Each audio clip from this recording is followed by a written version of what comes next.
आफ्ताब इकबाल साहब। तीसरे दिन इन्होंने मुझे ना उल्टी सीधी ऑफर्स देना आ रहे। अच्छा ये वाक़या हुआ और उसके बाद उन्होंने मुझे कहा कि मुझे धमकी दी खुले अल्फाज में। मैंने कहा कि अगर आप मेरी बात नहीं सुनेंगी तो फिर ठीक है, फिर मैं आपको स्क्रीन पे नहीं आने दूंगा। Really?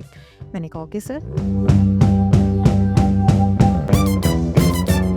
हमारे इर्द गिर्द बहुत सारी ऐसी ख़वातीन हैं जो कि अभी तक ट्रॉमे से गुजर रही हैं, उस चीज़ से बाहर नहीं आई हैं, या फिर वो मर्दों से डरने लगती हैं। आपने किसी को मारा फड़काया तो नहीं? बहुत बहुत बार मैंने मारा पीटा भी बहुत है। लड़कों ने मार खाई है आपसे? मैंने उसको कहा उठो, तो ना मुस्कुरा रहा है आगे से, उठ नहीं रहा, गाना गाया जा रहा है। मैंने कहा उठो, तीसरी राग से मैं उठ के खड़ी हो गई। मैंने तड़ाक से थप्पड़ दिया। मैंने कहा उठ यहाँ से।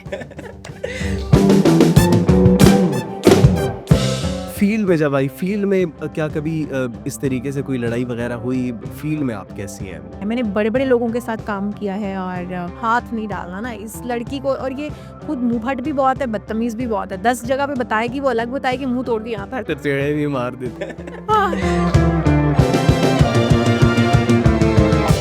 हर फील्ड में एक ही तरह के चैलेंजेस हैं, लड़कियों के लिए स्पेशली। जब लड़की की सैलरी किसी की हाई है तो उसको गलत उसके साथ जोड़ दिया जाएगा कि यार इस लड़की की सैलरी इतनी ज़्यादा, अच्छा इसने कोई तो कांड किया होगा, अच्छा इसके पीछे कुछ तो वजूहात होंगी। तो क्यों? अभी आप देखिए कि इस चैनल के अंदर एक सिलेक्शन का जो क्राइटेरिया है, आपको लगता है बहुत बुरा है। बहुत सारे चैनल्स पे बहुत बुरा क्राइटेरिया चल रहा है और मुझे ये लगता है कि जिन लोगों को स्क्रीन पर कभी आना ही नहीं चाहिए वो आ रहे हैं? वो स्क्रीन पर आ रहे हैं। एक मिसकंसेप्शन ये भी है खातून के हवाले से कि यार जो मीडिया में होगा, नहीं यार वो ठीक नहीं है, ये औरत ठीक नहीं हो सकती। कंसेप्शन किसने बनाई?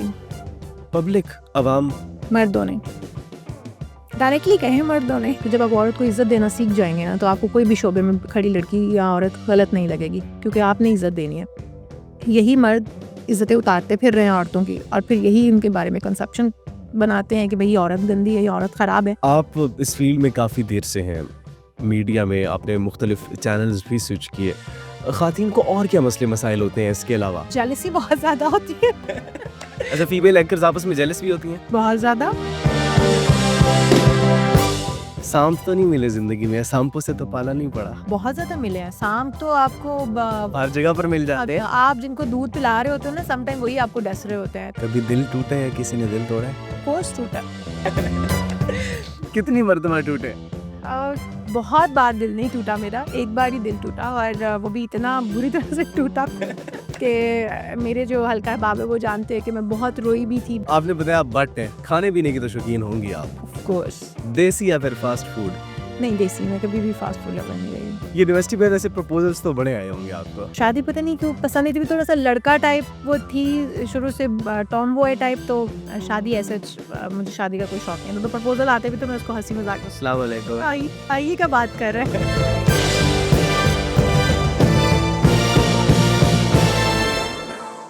अस्सलाम वालेकुम नाज़रीन, अनफूड पाकिस्तान में आप सबको खुशामदीद कहते हैं। मैं जवाद यूसुफ हूँ और आज हमारे साथ जो गेस्ट मौजूद हैं उनको आप टीवी स्क्रीन्स पर देखते रहते हैं। टीवी स्क्रीन्स के अलावा आप जब स्क्रॉलिंग कर रहे होते हैं, आपने आज नहीं तो कल कभी ना कभी आपने इनको देखा होगा। और मशहूर मारूफ एंकर हैं, इन्होंने न्यूज़ एंकरिंग भी की है, प्रोग्रामिंग भी की है, और साथ ही साथ अब मॉर्निंग शो, आपकी मॉर्निंग्स को ज़बरदस्त बनाने के लिए ये एक न्यूज़ की स्क्रीन पर मौजूद है, आपके साथ बातचीत करती है, गॉसिप्स करती है। लेकिन आज हमने इनको बुलाया ताकि हम इनके साथ बातचीत और गॉसिप्स कर सकें, और जो बातें ये ऑन कैमरा नहीं करती, आज हम इनसे वो सवाल करें ऑन कैमरा। तो नाज़रीन, बिला ताखीर इंट्रोड्यूस करवाते हैं हमारे आज की guest. Ishal morning show host हैं एक न्यूज़ की। अस्सलाम वालेकुम। Thank you so much. वालेकुम अस्सलाम। कैसे हैं जवाद? जवाद आपने इतना कुछ बोल दिया है कि मैं खुद कंफ्यूज हो गई हूँ कि ऐसी कौन सी गॉसिप्स होने वाली है और कौन सी ऐसी बातें होने जा रही हैं जो कि मैं स्क्रीन पर नहीं करती और मुझसे आप पूछी जाएंगी। स्क्रीन पर तो आप मिसाल वो करती हैं, जो भी स्क्रिप्ट होती है या फिर स्टोरीज होती हैं, ये हो गया, वो हो गया, दिस दिस हैपेंड, और फिर अवाम को महसूस करने के लिए लाइटर नोट पे भी कुछ स्टोरीज वगैरह कर रही होती है। लेकिन हमने कहा आज आपके साथ वैसे थोड़ी बातचीत करते हैं। इशाल, आपका ये करियर स्टार्ट कहाँ से हुआ? कभी बचपन में सोचा था आपने कि मैं एक मॉर्निंग शो होस्ट बनूंगी, मैं एक एंकर बनूंगी, पूरी दुनिया मुझे देखेगी? अच्छा, मैंने जब आज सोचा तो अब था, लेकिन अंदाज़ा नहीं था कि मैं जॉइन कर सकती हूँ, क्योंकि मेरा फैमिली बैकग्राउंड ऐसा बिल्कुल नहीं है कि जहाँ पर लड़कियों को इवन जॉब्स वगैरह करवाना और लड़कियों का मीडिया फील्ड को जॉइन करना। लेकिन बहुत छोटी थी मैं, जब सिर्फ़ पीटीवी हमारे घर में उस वक़्त खबरनामा चलता था, तो पीटीवी देखा जाता था। तो मेरे बड़े बुज़ुर्ग जो हैं, वो दादा वगैरह, ताया, चाचा सब पीटीवी बैठ के देखा करते थे। तो मैं वो खबरनामा सुनती थी ना जब उनके साथ बैठ के, तो मुझे बड़ा शौक होता था कि एक दिन मैं भी यहाँ पर बैठूँ। तब बड़ा बड्डू है, ताइयों से जाके, और वो न्यूज़ एंकर्स जो वो बैठा करती थी हमारी, तो मुझे बड़ा शौक होता था कि मैं बैठूँ। वो मेरा बहुत छोटा बचपन था, तो मैंने ऐसे ही ज़िक्र किया कि मैं भी यहाँ पर एक दिन बैठूँगी, तो मेरे ताया और चाचा वगैरह हँसने लग गए कि ये कहाँ यहाँ पर बैठेगी और कैसी बातें कर रही हो। बच्चों की बातों पे जैसे एन्जॉय करते हैं।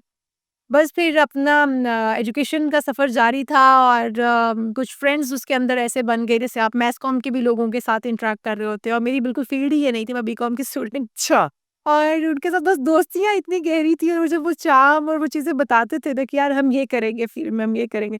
तुम इतनी बोरिंग फ़ील्ड की स्टूडेंट हो और तुमने क्या ही मतलब चूज़ कर लिया है। तो फिर मुझे समझ आई कि यार वाक़ई में मेरी ज़िंदगी में तो कोई रंग ही नहीं रहेगा। तो वो ज़िंदगी में रंग लाने के लिए मैंने एक अपॉर्च्युनिटी को अवेल किया कि मैंने मेरे अपने, क्योंकि फ्रेंड्स सारे इस सर्कल में आ गए हुए थे, तो मैं उस फ्रेंड सर्कल में थी जहाँ पर सोशल मीडिया कह रही हूँ, मीडिया फ़ील्ड में थे। लड़के-लड़कियाँ एंकर्स थे, प्रोड्यूसर्स थे, डायरेक्टर्स थे। तो बस फिर मैंने भी ऑडिशन दिया, और कुछ फैमिली सपोर्ट रही, और अल्हम्दुलिल्लाह अल्हम्दुलिल्लाह आज मैं आपके सामने बैठी हुई हूँ। ज़बरदस्त।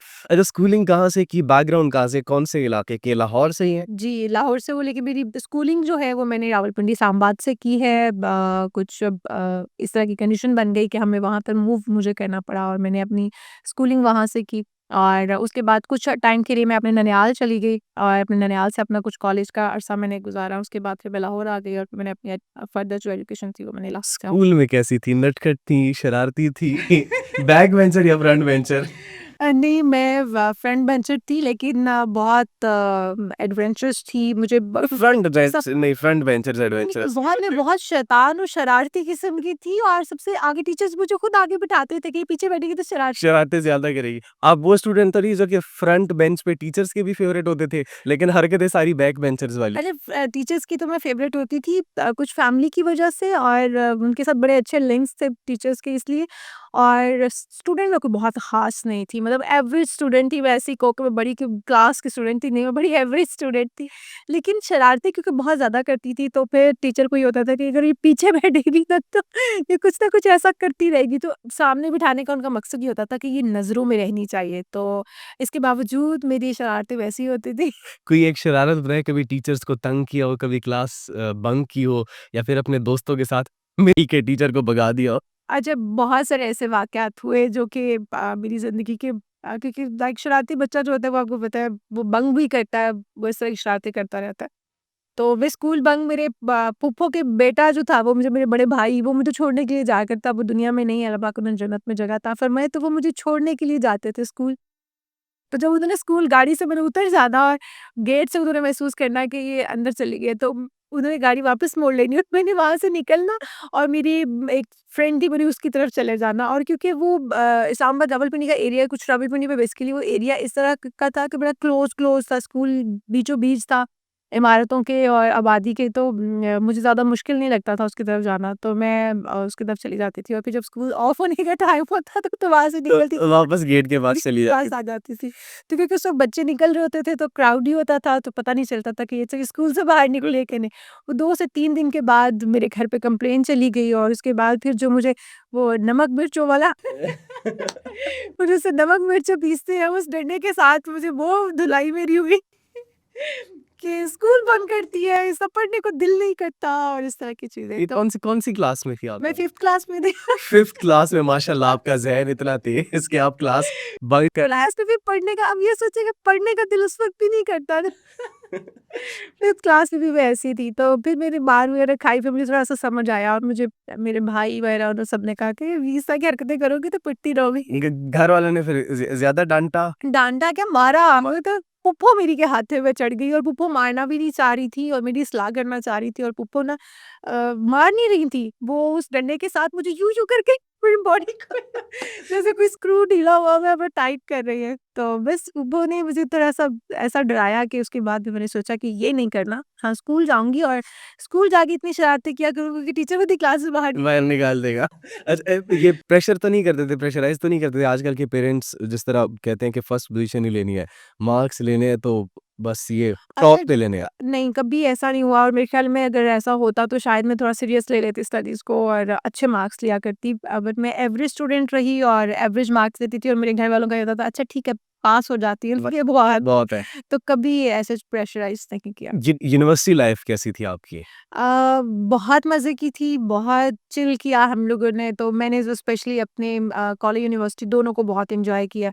और वो लाइफ़ ऐसी होती है लाऊ वाली सी, आपको कोई वो फ़िक्र ना फ़ाका ऐश कर काका वाली यूनिवर्सिटी में तो आपने बड़े जोड़े बनते हुए देखे होंगे, टूटते हुए, बड़ी बुलबुलें किसी शाख के नीचे, किसी शाख के नीचे। बुलबुलें भी देखती थी और मुझे हूटिंग करने का, मुझे तंग करने का, लोगों को टीज़ करने का भी शौक होता था।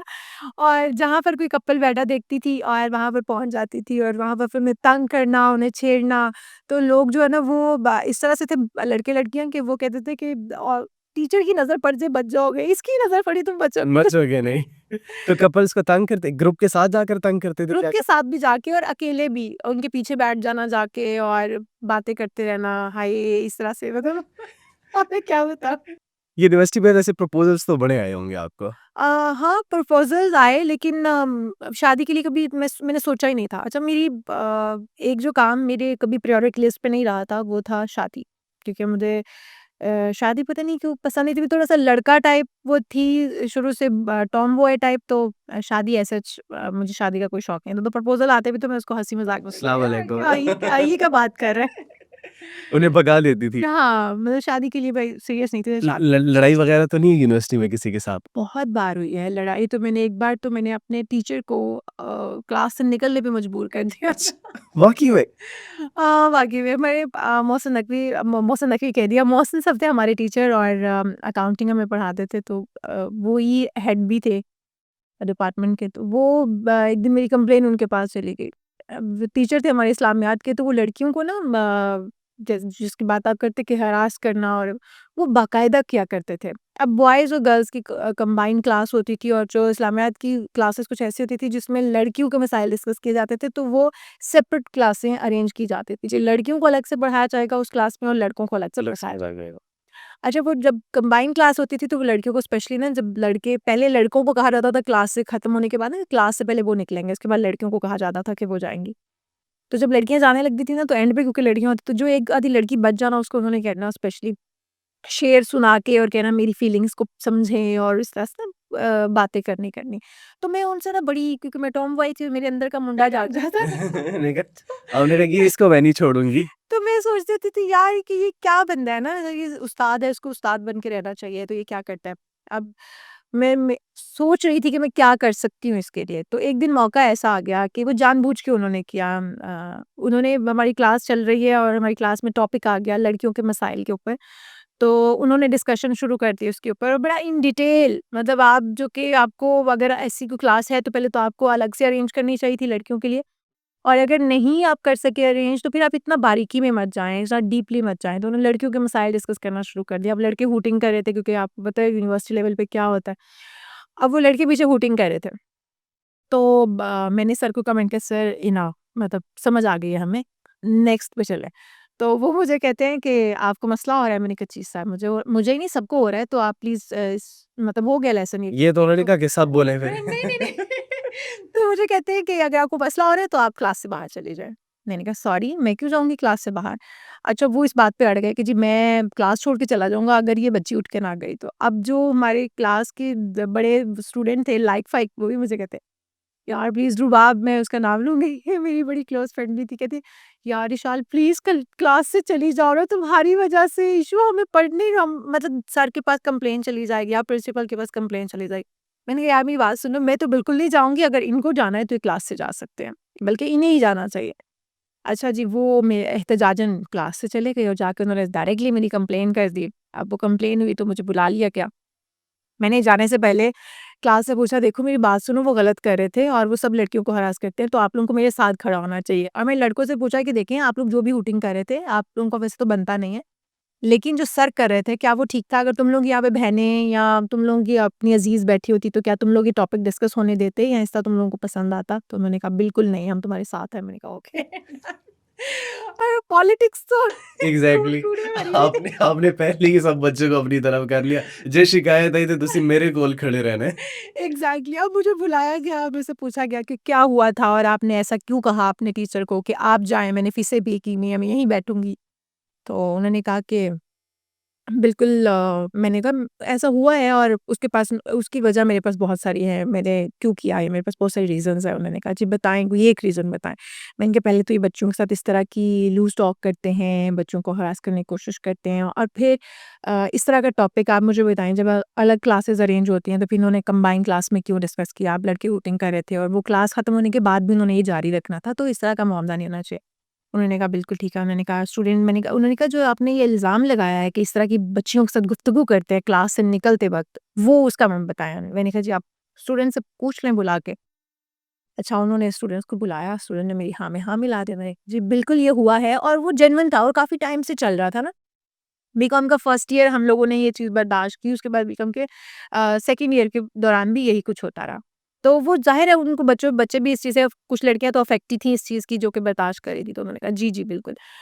उसके बाद प्रोफ़ेसर साहब को रेस्टिकेट होना पड़ा तो उनको कुछ जाना पड़ा वहाँ पे। प्रोफेसर को निकलवा दिया आपने ये तो आप तो मतलब उनकी कुछ हरकत ऐसी थी, उस्ताद को उस्ताद होना चाहिए। मैं नहीं समझती कि ना उस्ताद को इस तरह की अगर बच्चों के साथ वो इस तरह से पेश आएँगे तो बच्चों की तामीरी सलाहियत या फिर बच्चे तो दब जाएँगे। अब कुछ बच्चियाँ ऐसी होती हैं जो बात ही नहीं कर सकती हैं। वो जाके ना पेरेंट्स को बता पाएँगे कि हमारे साथ उस्ताद की तरफ से ये रवैया अपनाया गया है या हमें इस तरह से टीज़ किया जाता है, ना वो सीनियर्स को बता पाएँगी, ना प्रिंसिपल तक जा पाएँगी।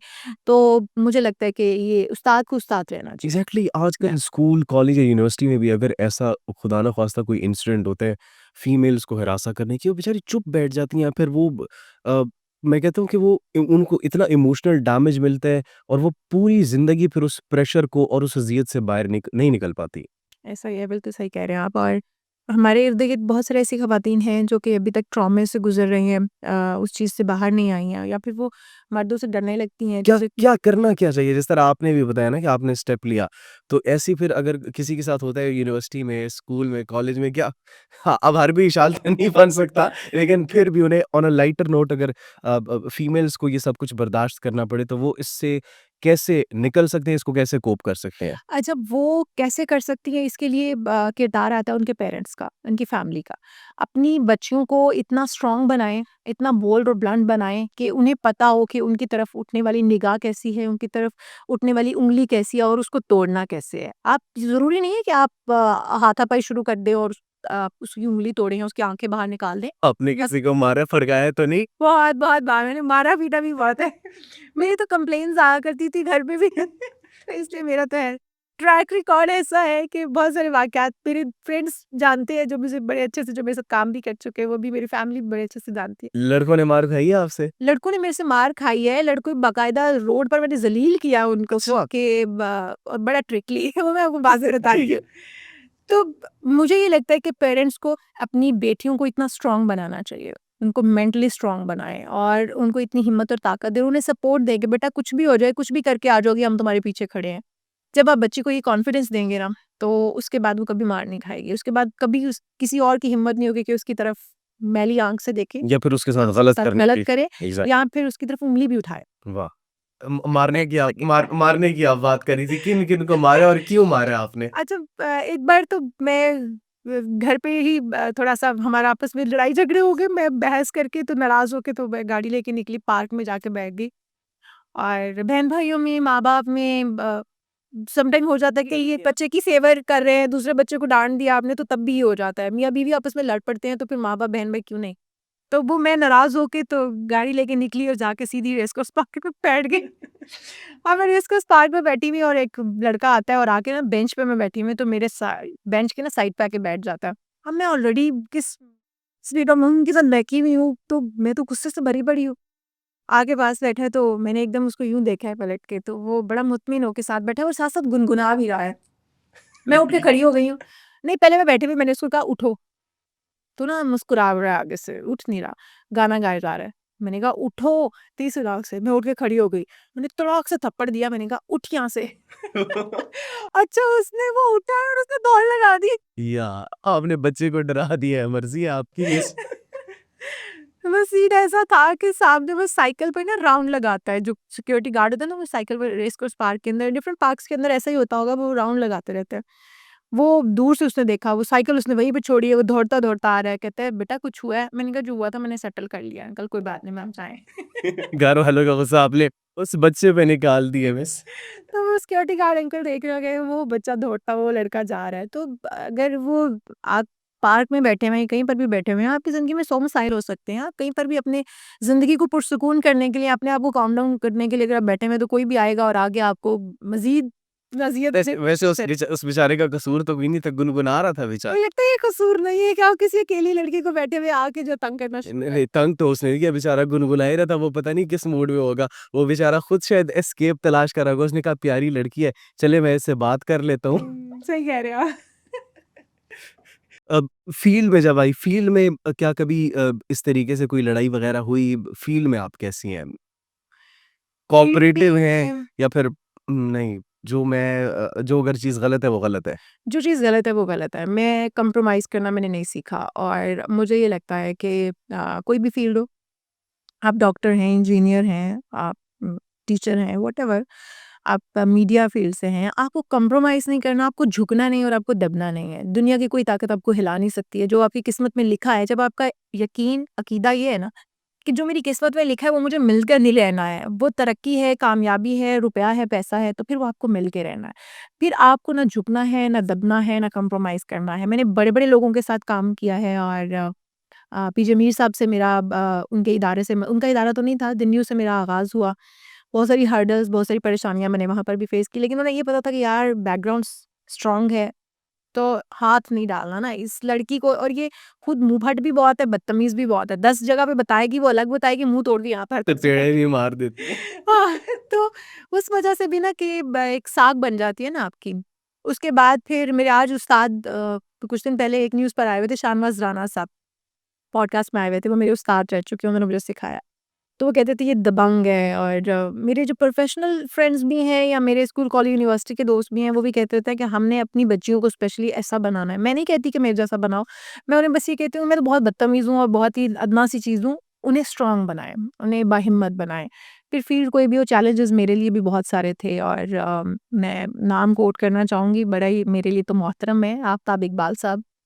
और अनफॉर्चुनेटली मैं उनके प्रोग्राम में एज़ अ को-होस्ट आई। मैं एक्सप्रेस की एम्प्लॉयी थी, एक्सप्रेस ने मुझे हायर किया हुआ था, लेकिन उन्होंने कहा कि जी आप फ्लां शो के लिए एज़ अ को-होस्ट। कोई और लड़की थी जो चली गई अचानक, स्किप कर गई तो मैं आ गई।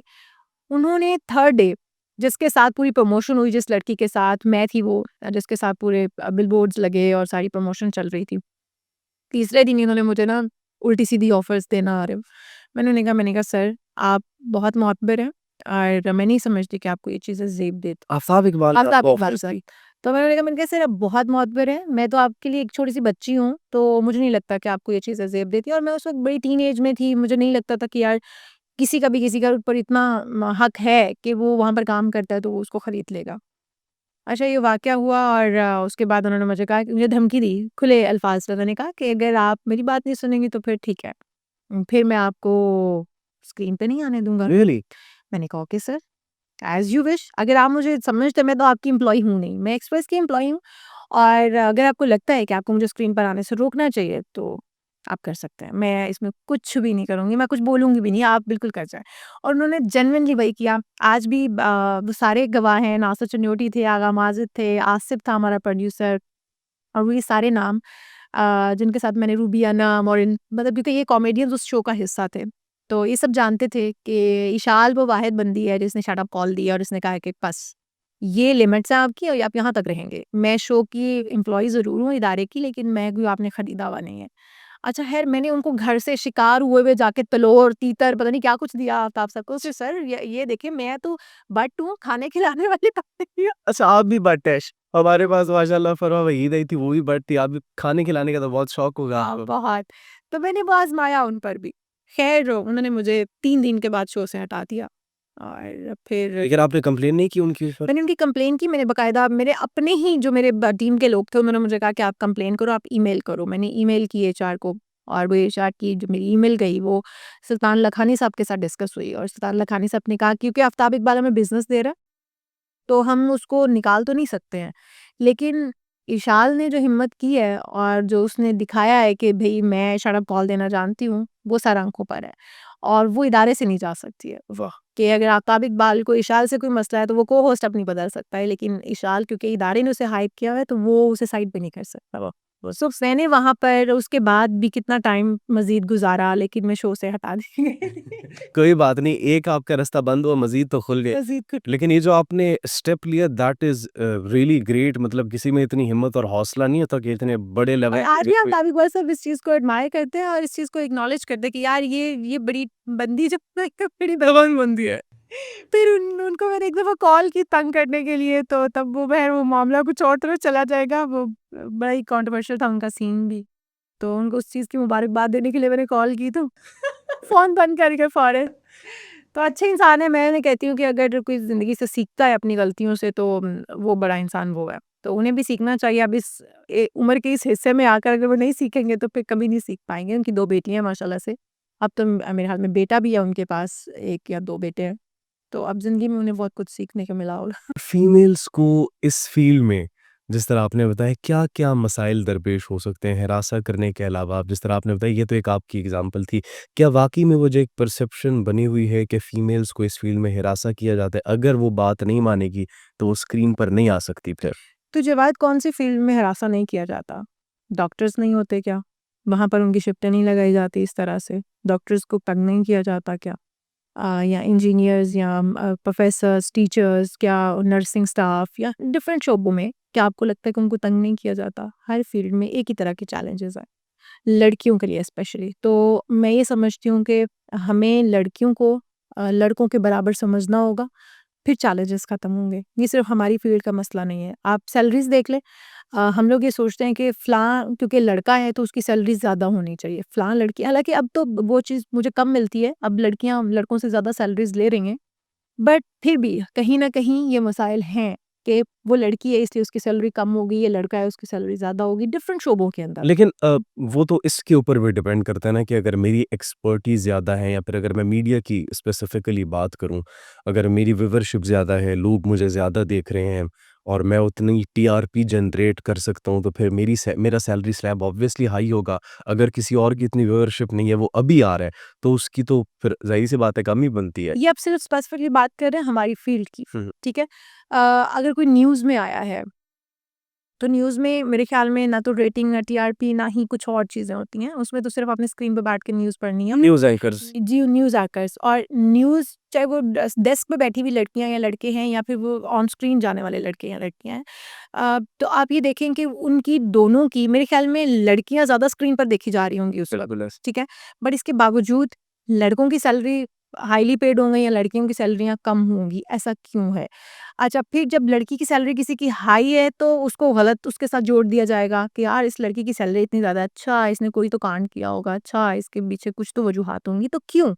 अगर एक लड़का 10 लाख रुपया ले बैठा हुआ ले रहा है, तो आप उसको नेगेटिव के साथ नहीं जोड़ते। आप कहते इतनी हैं कि बड़ी इसकी एग्ज़ाम्पल ना दे 10 लाख से। फॉर एग्ज़ाम्पल बात कर रही हूँ। वैसे न्यूज़ एंकर्स की इतनी सैलरी होती तो नहीं है। नहीं न्यूज़ एंकर्स की जब जब हमने आगाज़ किया था, उस वक़्त सैलरी 7-8 लाख आराम से होती थी न्यूज़ एंकर्स की, लड़कियाँ या लड़के। अच्छा। मैं जियो, मैं एक्सप्रेस, मैं एक्सप्रेस की तो सैलरियाँ खैर उतनी कभी नहीं रही हैं, लेकिन अच्छी सैलरियाँ होती थी फिर भी। और 92 मैं उन इदारों की बात कर रही हूँ, दुनिया, जो कि हाइली पेड इदारे थे और जहाँ पर एआरवाई, समा जहाँ पर अच्छी सैलरीज़ दी जाती थी। अब तो आप सोच रहे हैं कि अब मैं कभी सोचती हूँ ना कि अच्छा ये इतनी सैलरी में काम कर रहा है बंदा, तो मुझे हैरत होती है कि यार इतनी कम सैलरी में कैसे काम हो सकता है? क्योंकि जब मैंने आगाज़ किया था और मैं इंटर्नशिप पर आई थी, तो मैं 25,000 पे इंटर्नशिप पे आई थी। उसके बाद मेरा फर्स्ट जंप ही 1.5 लाख रुपए पे गया था। तो आप उस दौर को अगर सोचें, एक इंटर्नशिप पर आई लड़की और उसके बाद उसने फर्स्ट चैनल स्विच किया और वो एक्सप्रेस हो, तो ये बाकी तमाम चीज़ों से अलग थे वो मेरे पैसे। तो आपने कैसे सोच सकते हैं कि लड़कियाँ उस सैलरी पर नहीं जाती हैं? एक्सप्रेस की हालाँकि सैलरीज़ कम थी। फिर मैं 92 पे गई तो बहुत अच्छी अल्हम्दुलिल्लाह सैलरी पे गई। मैंने 7 न्यूज़ जॉइन किया, मैंने दुनिया पे काम किया या मैंने सिटी पर काम किया, जेएनएन पे किया अल्हम्दुलिल्लाह। तो उसके बाद मैं एक न्यूज़ पर हूँ, अच्छी सैलरीज़ ली हैं। लेकिन कहीं न कहीं लड़कियों को उस मामले में इग्नोर किया जाता है। उन्हें कहा जाता है कि ये लड़की है ना, इसलिए अच्छा ये अच्छी सैलरी पे ले रही है तो वही जो मेरा वाला अच्छा, मुझे ये लगता है कि लड़के बेचारे इग्नोर हो रहे हैं क्योंकि अभी जिस तरह आपने बात की कि जो दिखता है वो बिकता है। हम्म। तो अवाम ज़्यादा और फिर मीडिया के अंदर प्रेफ़र किया जाता है कि यार इसकी स्क्रीन प्यारी आ रही है, ये लड़की है, इसको अवाम ज़्यादा देखेगी, हम इसको प्रेफ़र करते हैं। लड़के बेचारे मैंने सुना है कि रुल जाते हैं। नहीं, ऐसा नहीं है। आप देख लें, उठाकर हिस्ट्री निकाल कर देख लें, जो मेन स्ट्रीम मीडिया पर बैठे हुए हैं, वो लड़के ही हैं मोस्टली, लड़कियाँ भी हैं तो लड़के भी हैं। और अगर मॉर्निंग शो अगर सिर्फ़ लड़कियाँ कर रही हैं, तो लड़के भी तो कर रहे हैं ना। लड़की के बगैर वो कहते हैं ना कि स्क्रीन अधूरी है। नहीं, नहीं, वो और उसके बाद क्या द ब ब अल्फ़ाज़ हैं कि कायनात में हुस्न जो है, वो औरत की बदौलत है, तो वो उसको सिर्फ़ 4 चाँद लगाने के लिए और अगर खूबसूरती विद ब्रेन हो तो इंटेलिजेंट हो तो वो और ज़्यादा आपको पता है कि वो स्क्रीन पर अच्छी लगती है। लेकिन यहाँ पर ये वाला मुझे नहीं लगता। शाज़ेब खान ज़्यादा बैठे हुए हैं, कामरान शाहिद बैठे हुए हैं, मतलब बड़े-बड़े वो साहब तो भी कहाँ एग्ज़ैक्टली वो तो आइडियल्स हैं, उनका काफ़ी अरसा हो गया। लेकिन अभी की अगर बात की जाए, अभी आपको नहीं लगता कि जिस तरीके से सिलेक्शन का एक क्राइटेरिया है, उसमें कुछ न कुछ ये लैक कर रही है कि जहाँ पर जेंडर इनइक्वालिटी देखने को मिल रही है, चाहे वो लड़के हों, चाहे वो लड़कियाँ हों? देखने को मिल रही है। अगर आप लड़कों वाली साइड पर खड़े हैं तो फिर तो आपको दूसरी साइड सिक्के का दूसरा रुख नज़र आएगा। मैं लड़कियों वाली साइड पे खड़ी हूँ, खुद लड़की हूँ तो मुझे लगेगा कि लड़कियाँ इसमें कॉम्प्रोमाइज़ पुराने दौर को छोड़ दें, अभी आप देखिए कि इस चैनल के अंदर एक सिलेक्शन का जो क्राइटेरिया है, आपको लगता है कि बहुत वो बुरा है। ब बहुत सारे चैनल्स पे बहुत बुरा क्राइटेरिया चल रहा है और मुझे ये लगता है कि जिन लोगों को स्क्रीन पर कभी आना ही नहीं चाहिए, वो आ रहे हैं? वो स्क्रीन पर आ रहे हैं। अनफॉर्च्युनेटली और या फिर उनको वो महदूद सी सैलरियों पर आपको अवेलेबल हैं, आपको अच्छी सैलरीज़ नहीं देनी है, एक हाईली पेड अगर आप एंकर बुलाएँगे तो फिर तो आपको अच्छा एक्सपीरियंस्ड एंकर बुलाना पड़ेगा। और अगर आप नहीं वो आपने एक आधा नाम ऐसा रख लेना है इदारे के अंदर, बाकी अब सारा आपने वो भर्ती कर लेना है कि जिनको कोई भी स्क्रीन पर देखना नहीं चाहता या जिनके अल्फ़ाज़ उतने खूबसूरत नहीं है, अदायगी उस तरह की नहीं है या फिर वो स्क्रीन पर उनकी अपीयरेंस उस तरह की नहीं है। पहले तो बड़ा टेस्ट हुआ करता था, 2 से 3 टेस्टों से आपको गुज़रना पड़ता था कि आपकी उर्दू वोकैब्युलरी कितनी अच्छी है, फिर उसके बाद आप स्क्रीन टेस्ट आपका कितना आपकी अपीयरेंस कितनी अच्छी है। अब आप देख लें अगर आप जिस बात पे आप आ रहे हैं, कितने खूबसूरत चेहरे और कितने इंटेलिजेंट चेहरे अब आपको स्क्रीन पर नज़र आते हैं। अच्छा, एक मिसकंसेप्शन ये भी है ख़ातीन के हवाले से कि यार जो मीडिया में होगा, नहीं यार वो ठीक नहीं है, ये औरत ठीक नहीं हो सकती। तो ये मिसकंसेप्शन क्या ये ठीक है? और अगर ठीक नहीं है तो ये क्यों है कि इतना परवान चढ़ रहा है कि जो भी देखे यार मीडिया नहीं इससे दूर ही रहो। ये कंसेप्शन किसने बनाई? पब्लिक, अवाम मर्दों ने। डायरेक्टली कहें मर्दों ने। हम मुआशरे की बात करते हैं। मुआशरे के अंदर सोसाइटी के अंदर आपके मर्द भी आ जाते हैं, आपकी ख़ातीन भी आ जाती हैं। तो ये अगर पब्लिक परसेप्शन की हम बात करें, पब्लिक परसेप्शन है रिगार्डलेस ऑफ द जेंडर। बिल्कुल गलत है। अगर तो लड़की का बाहर निकलना गलत है, तो फिर आप इसको सही मान सकते हैं इस परसेप्शन को, लेकिन मैं इसको गलत मानती हूँ।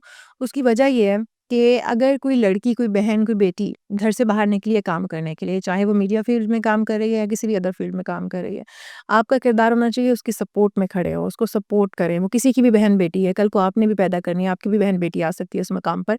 तो जब आप औरत को इज़्ज़त देना सीख जाएँगे ना, तो आपको कोई भी शोबे में खड़ी लड़की या औरत गलत नहीं लगेगी, क्योंकि आपने इज़्ज़त देनी है।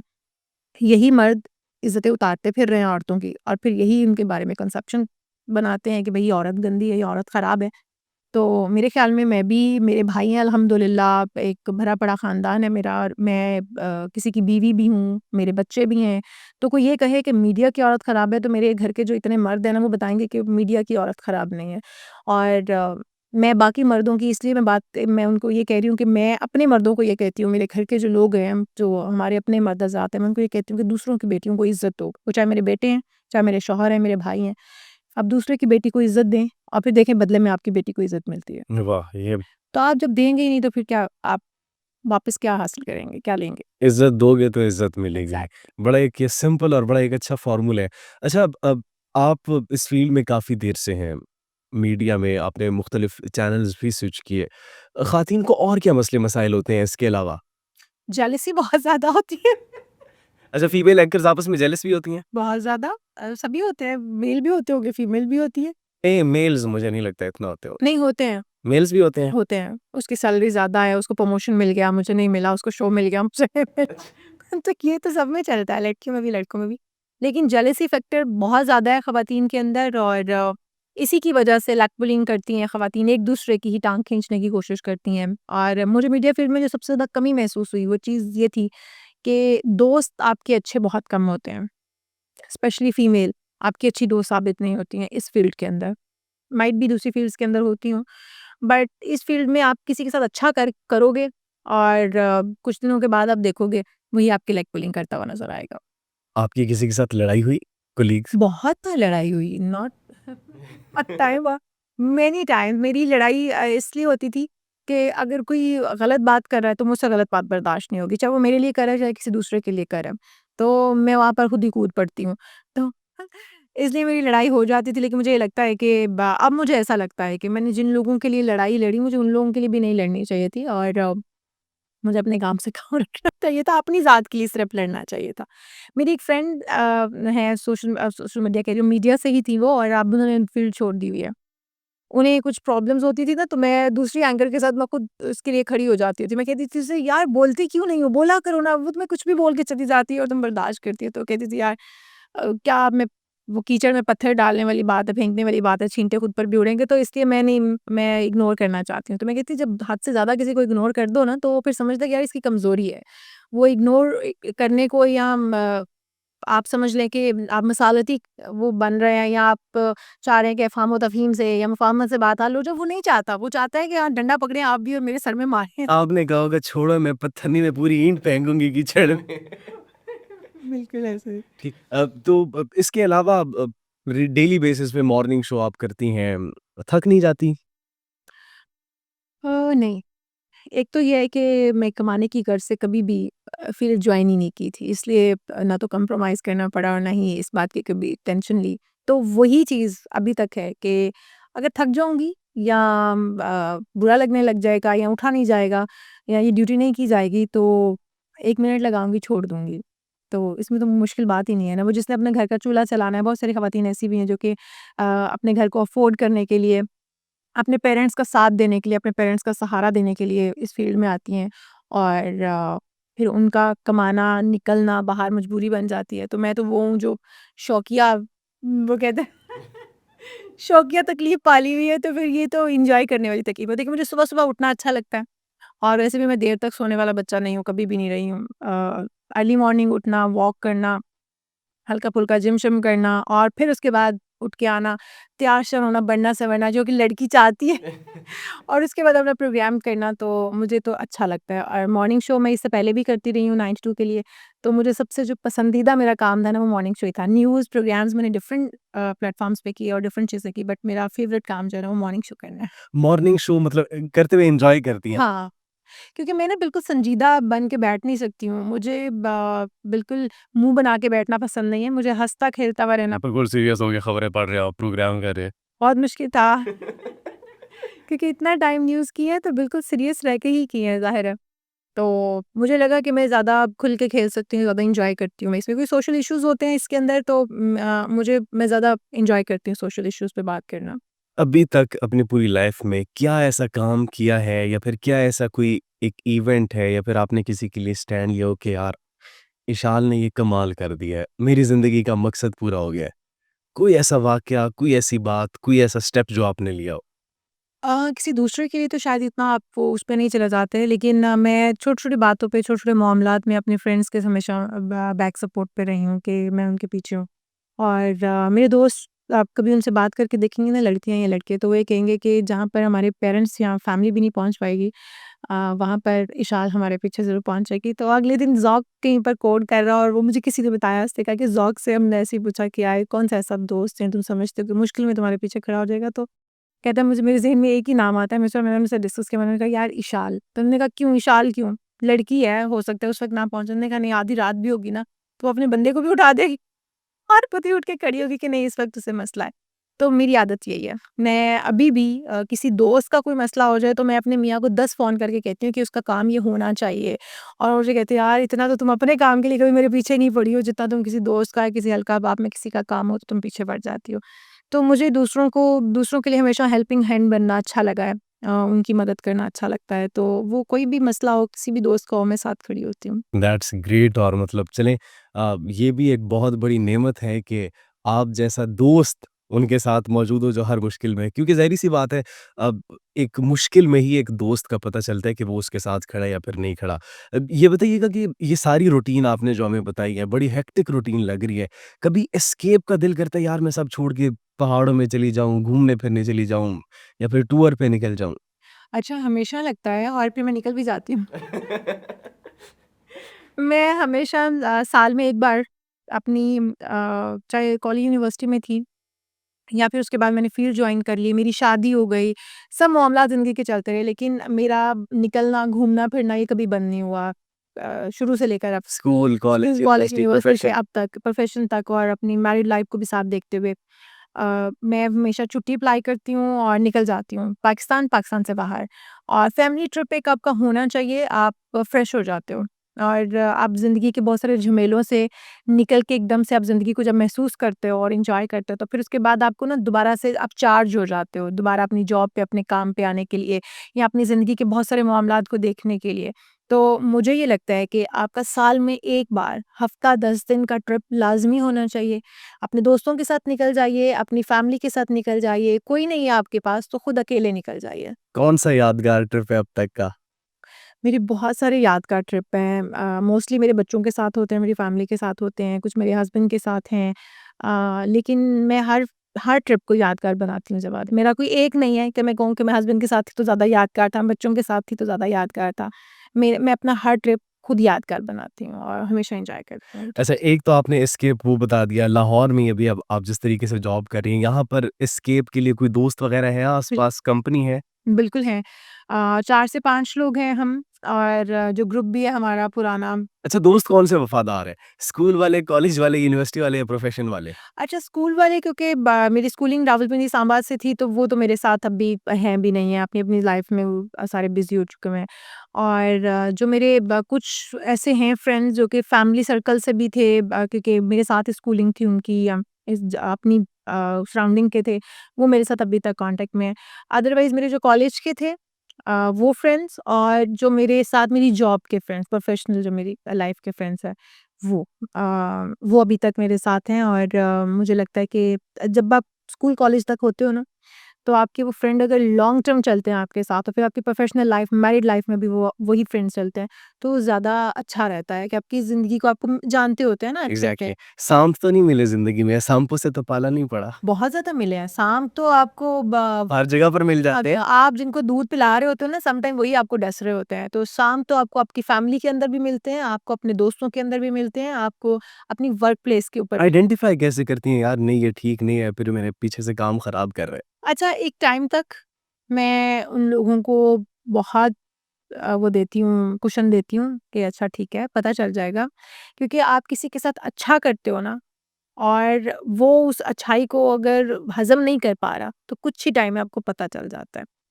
और वो उसका जवाब आपको डँसने की सूरत में दे देता है क्योंकि वो ज़्यादा देर अच्छा बनेगा कोई ब अपने ऊपर एक लबादा ओढ़े हुए है ना अपने ऊपर कुछ चेहरे पे नकाब डाले हुए है और अच्छा बनने की कोशिश कर रहा है आपके साथ, तो वो एक लिमिट होगी उसकी, उसके बाद वो एक्सपोज़ होगा ही होगा। तो आप उसको कुशन दें, उसको देखें, उसको परखें और अच्छा सुनने की करें, कोशिश करें। हाँ, उसके उसके साथ साथ नॉर्मल अच्छा रहें, करें। अच्छा रहें। वो बेचारा ना खुद ब खुद एक्सपोज़ हो जाएगा, वो खुद ब खुद अपने उस लबादे से बाहर निकल आएगा, उस खौल से बाहर आएगा ही आएगा। तो मेरे बहुत सारे ऐसे लोग थे जो मेरे इर्द-गिर्द थे और मैंने उन्हें ना सिर्फ़ कुशन फ़राहम किया बल्कि उनको धमकी भी दी गई, यार मैं तुम्हारे पीछे हूँ और तुम्हारे साथ हूँ। उसमें से कुछ पाकिस्तान में हैं और कुछ पाकिस्तान से जा चुके हैं और कुछ मेरे अपने ही रिलेटिव्स, अपनी फैमिली मेंबर्स भी हैं।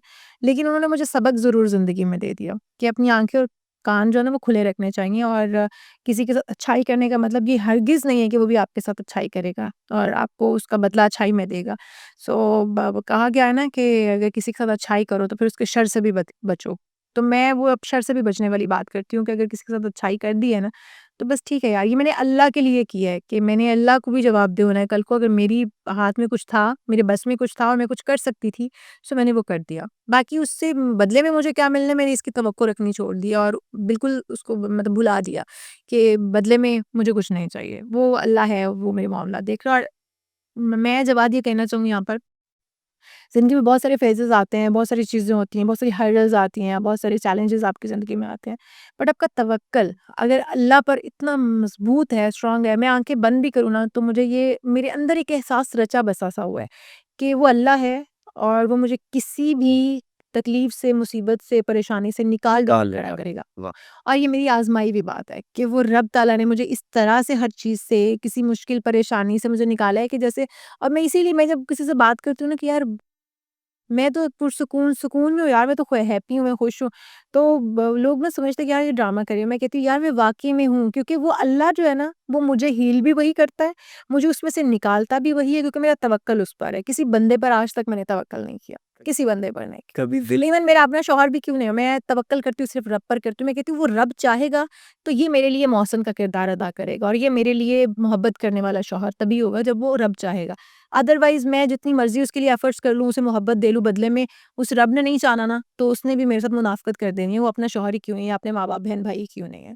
कभी दिल टूटा या किसी ने दिल तोड़ा है? कोर्स टूटा। कितनी मर्तबा टूटे? अ, बहुत बार दिल नहीं टूटा मेरा, एक बार ही दिल टूटा और वो भी इतना बुरी तरह से टूटा कि मेरे जो हल्का बाब है वो जानते हैं कि मैं बहुत रोई भी थी, बहुत तड़पी भी थी, बहुत परेशान भी हुई थी लेकिन फिर मरहम लगाने वाले जो होते हैं ना वो दर्द देने वालों से ज़्यादा बड़े होते हैं। वो कहते हैं ना कि अल्लाह फिर आपको अगर अल्लाह के बंदे हैं ना और अल्लाह के बड़े करीब हैं, तो मरहम लगाने वालों को ज़ख्म लगाने वाले से ज़्यादा बड़ा बनाकर वो भेज देता है। तो बस वो दर्द जो है ना उसका पता ही नहीं चला। वो बाद में रिग्रेट हुआ, उन्हें माफ़ी माँगी? बहुत माफ़ी माँगी, पाँव में पड़ने तक की नौबत आई और अ, एक तो अब दुनिया से चली गई हैं वो। अल्लाह पाक उन्हें जन्नत में जगह अता फ़रमाए, उनके मामलात में आसानी फ़रमाए। उन्होंने मरते वक़्त तक माफ़ी माँगती रहीं वो कि मुझे माफ़ कर दो, मुझे माफ़ कर दो। बट उस वक़्त आप माफ़ कर भी देना, आपके जो दर्द आपके अंदर किसी की वजह से रचा बसा था, आपकी ज़िंदगी में ज़हर किसी ने घोला था, वो जाते-जाते ज़िंदगियाँ ख़त्म हो जाती हैं, वो ख़त्म नहीं होता। तो बिल्कुल। माफ़ तो आप दिल से नहीं उस तरह से कर पाते, लेकिन मैंने फिर भी उन्हें माफ़ किया। मैंने कहा मैंने अपना मामला अल्लाह पर छोड़ दिया था, मैंने आपको माफ़ कर दिया। बाकी वो इस दुनिया में अब नहीं है तो क्या बाकी उनके चरिंद-परिंद दुनिया में ही है, बट वो इस दुनिया में नहीं है। अच्छा, आपने बताया आप भट्ट हैं, खाने-पीने की तो शौकीन होंगी आप। Of course. देसी या फिर फ़ास्ट फ़ूड? नहीं, देसी मैं कभी भी फ़ास्ट फ़ूड लवर नहीं रही हूँ। देसी मुझे निहारियाँ, पाए और बांग ये सब कुछ मुझे पसंद है। खाती भी हैं या फिर बना भी लेती मैं हैं? बहुत अच्छा खाना बना लेती हूँ और देखने वाले जो है ना मेरे वो कहते हैं यार ये कुकिंग करती होगी और इसको कुछ बनाना आता होगा। मेरे ससुराल वालों को भी ये लगता था एक टाइम पे कि यार ये चुलबुली सी लड़की इसे क्या ही बनाना आता होगा। लेकिन जब मैं किचन में जाती हूँ, तो फिर उसकी खुशबू पूरे मोहल्ले में जाती है। लोग कहते हैं कि भट्ट खाना इसलिए नहीं छोड़ते कि उनका पेट भर गया है। वो थक भट्ट खाना इसलिए छोड़ते हैं क्योंकि खाना खत्म हो गया है। नहीं, नहीं वो थक जाते हैं, थक थक जा खाते हैं। जब आप खाते-खाते थक गई बस फिर आपने बस कर फिर मैं तो ये आपको मेरी सेहत से लगता है कि मैं इतना ज़्यादा खाती होंगी। हाँ, बट मशहूर है लेकिन इतना खाते नहीं हैं। अ, एंड पे बस जाते-जाते एक तो बड़ी फ्रूटफुल हमारी डिस्कशन रही। हमने भी एन्जॉय किया, नाज़रीन ने भी एन्जॉय किया। जाते-जाते कोई पैगाम देना चाहेंगी, कोई बात करना चाहेंगी या फिर कोई मैसेज देना चाहेंगी ऑडियंस को, व्यूअर्स को? बिल्कुल देना चाहूँगी ये हमारे दीन ने भी कहा है कि अगर कुछ गलत होता देखो, कुछ बुरा होता देखो, तो उसको अपने अगर तुम इस्तिताअत नहीं रखते, ताकत नहीं रखते, तो अपने दिल में उसे बुरा महसूस करो। पहले तो कोशिश करो कि उसको ज़ुबान से, हाथ से उसे रोकने की कोशिश करो, बुरा कहने की कोशिश करो। अगर नहीं समझ आ रहा है कि आप इतनी ताकत इस्तिताअत नहीं रखते, तो फिर अपने दिल में तो कम से कम उसको बुरा महसूस करो और जितना हो सकता है उसकी मज़म्मत करो। हम आज ग़ज़ा के बहन-भाइयों को देख रहे हैं और मैं यकीन मानिए मैं अपने बच्चों को बैठ के जब वो खाना खाते हैं और खाना प्लेट में छोड़ देना, तो मेरा दिल दुखता है और मैं उनको समझा रही होती हूँ कि बेटा जिस दाने को आप छोड़ रहे हो ना, जिस खाने को आपने आधी प्लेट आपने अगर प्लेट में छोड़ दी है, तो एक-एक दाने के लिए वहाँ पर कितनी जानें जा रही हैं और कितने भूखे हैं ऐसे।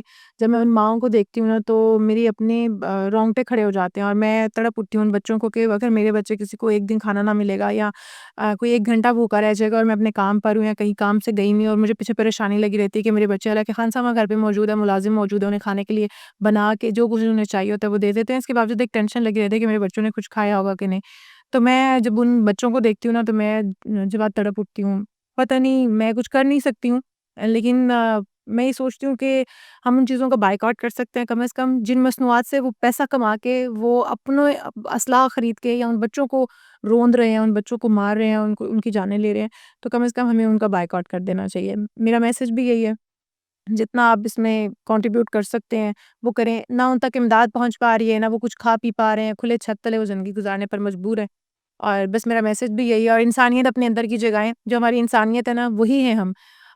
हमें इंसान बनाकर इसलिए भेजा गया था दुनिया में कि हम यहाँ पर अपना रहन-सहन, अपनी ज़िंदगी, अपने तौर-तरीकों से बताएँ कि कौन-सा अल्लाह के महबूब बंदा होगा और कौन-सा जो है वो जहन्नुमी होगा और कौन-सा दोज़खी होगा। तो हम अपने अमाल अगर सीधे कर लें, तो मेरे ख़्याल में फिर कोई तकलीफ़, कोई परेशानी रह ही नहीं जाएगी। लेकिन हम भुला बैठे हैं इंसानियत को भी, हम दूसरों को यहाँ पे हक मारने से बाज़ नहीं आते, अपने बच्चों का या अपने आप देख लें भाइयों-बहनों के बच्चों का हक मारने से बाज़ नहीं आते, तो हम किसी और के लिए आवाज़ क्या उठाएँगे? किसी और का दर्द हम कैसे महसूस करेंगे? वैसे बस अपने दिलों के अंदर दर्द जगा लें। चलिए, thank you so much, it was a really nice message and it was really nice having you with us.